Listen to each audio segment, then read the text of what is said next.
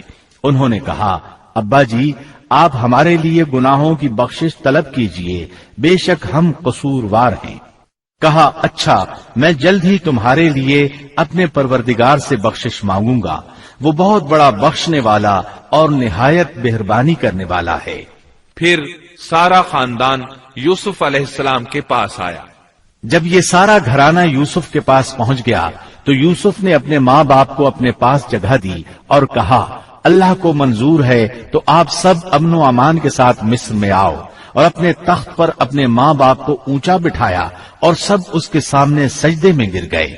تب کہا کہ ابا جی یہ میرے پہلے کے خواب کی تعبیر ہے، میرے رب نے اسے سچا کر دکھایا، اس نے میرے ساتھ بڑا احسان کیا جبکہ مجھے جیل خانے سے نکالا اور آپ لوگوں کو صحرا سے لے آیا۔ اس اختلاف کے بعد جو شیطان نے مجھ میں اور میرے بھائیوں میں ڈال دیا تھا، میرا رب جو چاہے اس کے لیے بہترین تدبیر کرنے والا ہے، اور وہ بہت علم و حکمت والا ہے۔ اے میرے پروردگار تو نے مجھے کچھ حکومت عطا فرمائی اور مجھے خواب کی تعبیر سکھلائی۔ اے آسمانوں اور زمین کے پیدا کرنے والے